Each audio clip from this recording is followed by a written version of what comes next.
परिचय। प्रिया, क्या तुम बता सकती हो कि इनमें से कौन सी चीजें किस समुच्चय के अंतर्गत आती हैं? हाँ, ये बहुत आसान है। स्टैम्प स्टैम्पों के समुच्चय में आती है, पेंसिल पेंसिलों के समुच्चय के अंतर्गत आती है, और यह सिक्का सिक्कों के समुच्चय के अंतर्गत आता है। दीदी, ये समुच्चय क्या है? सोनाली, क्या तुम इन 3 संग्रहों को देख सकती हो? ये समुच्चय हैं। लेकिन आप इन्हें समुच्चय कैसे कह सकती हो दीदी? समुच्चय वस्तुओं का एक संग्रह है जिसमें कुछ न कुछ समानता होती है। आओ, मैं तुम्हें समुच्चय के बारे में और अधिक समझाती हूँ।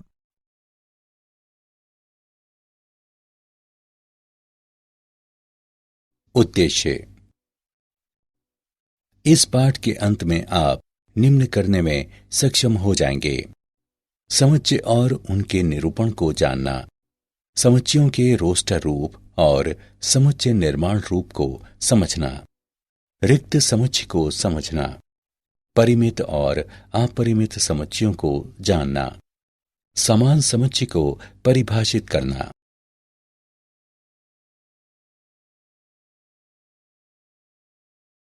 समुच्चय और उनका निरूपण। एक समुच्चय वस्तुओं का संग्रह है जिसमें कुछ न कुछ समान होता है अथवा एक नियम का अनुसरण करता हो। उदाहरणार्थ, सिक्कों का समुच्चय।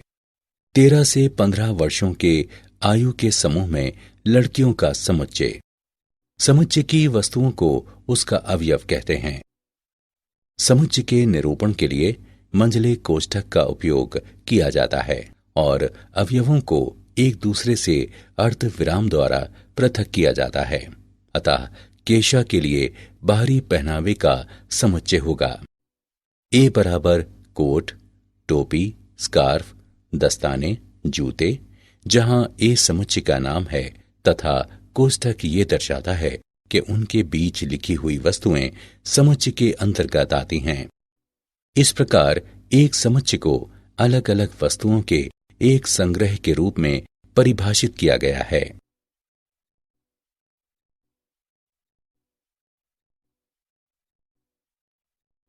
समुच्चयों का निरूपण।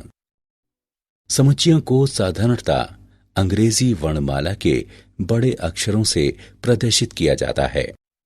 एक समुच्चय के अवयवों को साधारणतः अंग्रेजी वर्णमाला के छोटे अक्षरों द्वारा प्रदर्शित किया जाता है। एक समुच्चय के लिए वस्तुएं, अवयव तथा सदस्य पर्यायवाची पद हैं। उदाहरणार्थ, कैपिटल ए एक समुच्चय है और ए उसमें एक अवयव है। अर्थात जब हम कहते हैं कि एक अवयव ए एक समुच्चय है, कैपिटल ए के अंतर्गत है, तब हम इसे प्रदर्शित करने के लिए ग्रीक प्रतीक एप्सिलॉन का उपयोग करते हैं। एप्सिलॉन वाक्यांश के अंतर्गत आता है, इसको निर्दिष्ट करता है। तथा अगर एक समुच्चय के भीतर कुछ ना हो तब हम इस प्रतीक का उपयोग करते हैं, तो इसका मतलब है से संबंधित नहीं है। उदाहरण, समुच्चय कैपिटल ए है 1 2 3। आप देख सकते हैं कि 1 कैपिटल ए के अंतर्गत आता है जबकि 5 कैपिटल ए के अंतर्गत नहीं आता। गणित में कुछ समान समुच्चय निम्न हैं। समुच्चयों के निरूपण की विधियां।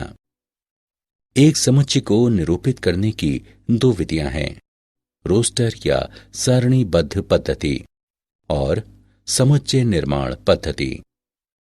रोस्टर पद्धति। रोस्टर पद्धति समुच्चय के सभी अवयवों की सूची है।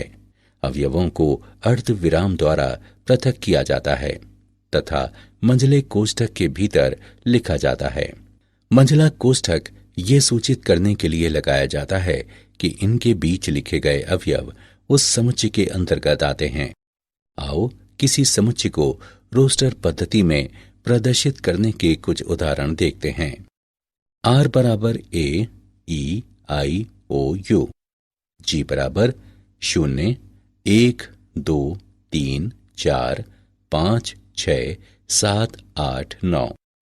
टी बराबर सोमवार, मंगलवार, बुधवार, गुरुवार, शुक्रवार। समुच्चय निर्माण पद्धति एक सामान्य पद्धति है जिसे नीचे समझाया गया है। समुच्चय निर्माण पद्धति में अनुलंब पट्टी को हमेशा इस तरह है कि के रूप में पढ़ा जाता है। यदि रोस्टर विधि अनुपयुक्त या अपर्याप्त हो तो अधिकांशतः समुच्चय निर्माण पद्धति का उपयोग किया जाता है। उदाहरणार्थ, x इस तरह है कि x 6 से छोटा है और x जो कि एक गणनीय संख्या है सभी 6 से छोटी गणनीय संख्याओं का एक समुच्चय है। नोट करें कि 1, 2, 3, 4, 5 की तरह ये समान समुच्चय है।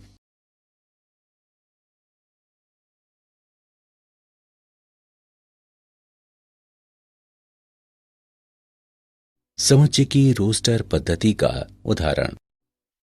जब पैटर्न स्पष्ट हो तथा समुच्चय बड़ा हो तब साधारण रोस्टर पद्धति की भिन्नता में एलिप्सिस यानी न्यून पदों का उपयोग किया जाता है। 9007 के बराबर अथवा उससे छोटी विषम गणनीय संख्याओं का समुच्चय है 1, 3, 5, 7 इत्यादि 9007 तक। सभी गणनीय संख्याओं के समुच्चय को 1, 2, 3 इत्यादि से निरूपित किया जाता है। रोस्टर विधि में 7 से कम सभी सम धनात्मक पूर्णांकों के समुच्चय को 2, 4, 6 के रूप में लिखा जाता है। विषम प्राकृत संख्याओं के समुच्चय को 1, 3, 5 इत्यादि द्वारा प्रदर्शित किया जाता है। स्कूल शब्द की रचना करने वाले अक्षरों का समुच्चय है SCHOL अथवा HOLCS। यहाँ अवयवों के क्रम को किसी भी प्रकार लिखा जा सकता है।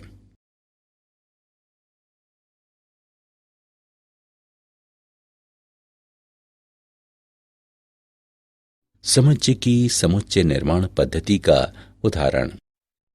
सभी x का समुच्चय इस तरह है कि x 0 से बड़ा हो। सभी x का समुच्चय इस तरह है कि x 11 के अतिरिक्त कोई भी संख्या है। सभी x का समुच्चय इस तरह है कि x 5 से कम कोई भी संख्या है।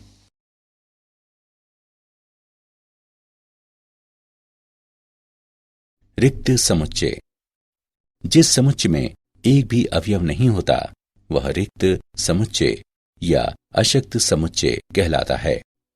इसे अशक्त या शून्य समुच्चय भी कहा जाता है। रिक्त समुच्चय को इन प्रतीकों द्वारा निरूपित किया जाता है। उदाहरण, a बराबर 2, 6, 8 और b बराबर 3, 5, 7। माना कि c समुच्चयों a और b के प्रतिच्छेदन को दर्शाता है, तब c बराबर एक शून्य समुच्चय है क्योंकि दो समुच्चयों के बीच कोई भी अवयव समान नहीं है। चलिए एक उदाहरण को हल करें। मापांक 6x - 7 + 10 बराबर 0 को हल करें। हल। चरण 1, मापांक 6x - 7 + 10 बराबर 0। चरण 2, मापांक 6x - 7 बराबर -10 जो सत्य नहीं है दोनों पक्षों से 10 घटाने पर। चरण 3, अतः हल एक शून्य समुच्चय है।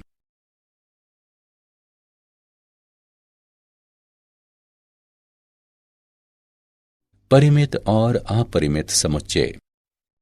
परिमित समुच्चय समुच्चय जो रिक्त है अथवा जिसमें अवयवों की संख्या निश्चित होती है परिमित समुच्चय कहलाता है।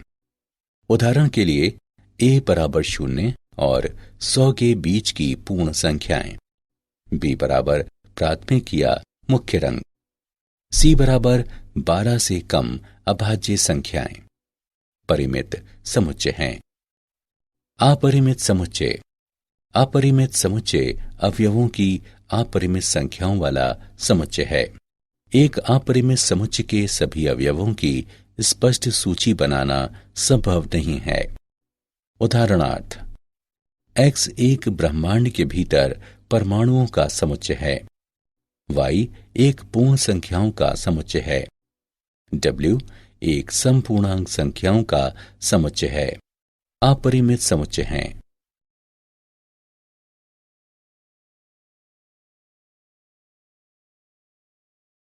समान और असमान समुच्चय।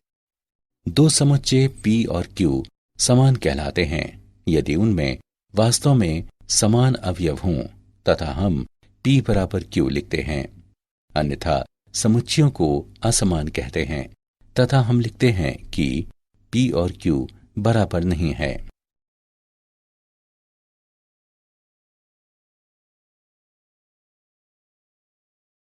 समान समुच्चय का उदाहरण, समुच्चय A बराबर 3, 4, 6 और B बराबर 6, 3, 4 बराबर हैं क्योंकि उनके अवयव समान हैं।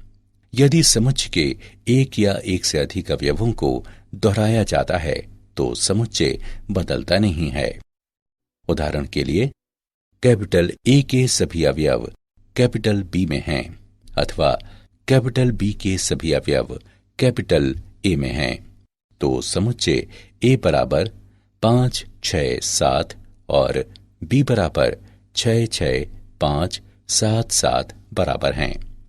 यही कारण है कि हम प्रायः किसी समुच्चय का वर्णन करते समय उसके अवयवों की पुनरावृत्ति नहीं करते हैं।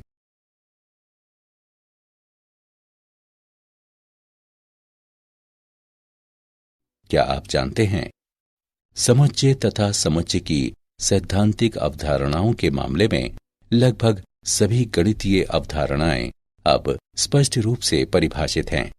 उदाहरण के लिए, गणितीय संरचनाएं जैसे विभिन्न अक्षीय गुणों वाले विविध रेखांकन, बहुमुख वलय और वेक्टर स्पेस सभी समुच्चय के रूप में परिभाषित हैं। समतुल्यता और क्रम संबंध गणित में सर्वव्यापी हैं तथा संबंधों के सिद्धांत पूरी तरह से समुच्चय के सिद्धांतों पर आधारित हैं।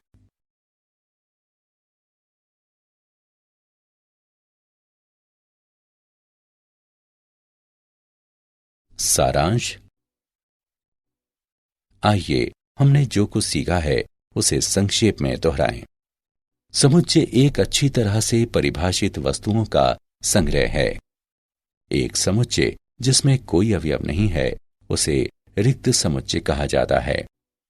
एक समुच्चय जिसमें अवयवों की संख्या निश्चित होती है उसे परिमित समुच्चय कहा जाता है। अन्यथा समुच्चय अपरिमित समुच्चय होता है। दो समुच्चय A और B को एक समान कहा जाता है यदि उनके अवयव वास्तव में एक समान हों।